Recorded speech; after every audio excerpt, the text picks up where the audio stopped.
কষ্ট বেশি আমি কে? হো, হো, তুই তুই ওই হারাধনের পোলা না? হয় নাই।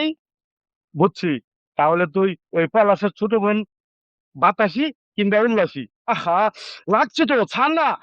তাহলে সত্যি করে ক আমি কে? ওমা, তাহলে কয়দিন আগে যে ওই বিপিন বুড়ো বললো তুই যে ওই ভূতের আত্মা নাকি? ওমা, কি বলি তুই? এত খুলে শুনলি? শুন সুজন, তুই তো তখন আয়া পড়ছস। আম্মা আমারে কি কয় জানোস? মাইজের সাথে নাকি বয়স বুঝার কথা কোন লাগে।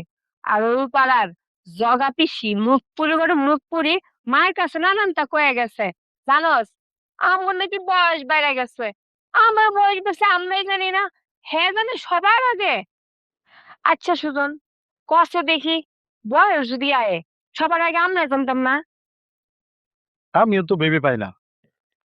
এই ছোট থেকে আমরা হেসে খেলে বড় হয়েছি, কই কোন সময় তো বয়স আসেনি। আর আজ যখন বয়স আসলো, তাও আবার না কই এলো, কেমন অবাক কাণ্ড। এই দেশে তো আমি কোন সময় দেখিনি। আচ্ছা সুজন, বয়স কি রে? ওর কই থাকে? কই থেকে আয়ে?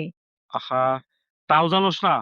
বয়স হইলো থুর থুরে পাকা চুল আর লাঠি দিয়ে বর দিয়ে চলা এক থুর থুরে বুড়া। শালা ভাই, দেখতো আমার মাথা পা বয়সে পাকা চুল আছে কিনা, দেখ দেখ দেখ। আচ্ছা, এদিকে আয় দেখি।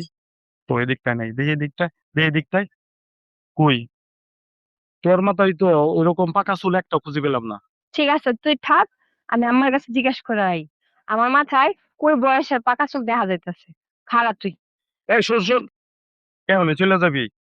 চল না, ওই বনে গিয়া দুইজন একটু গল্প করি। চল। আচ্ছা চল।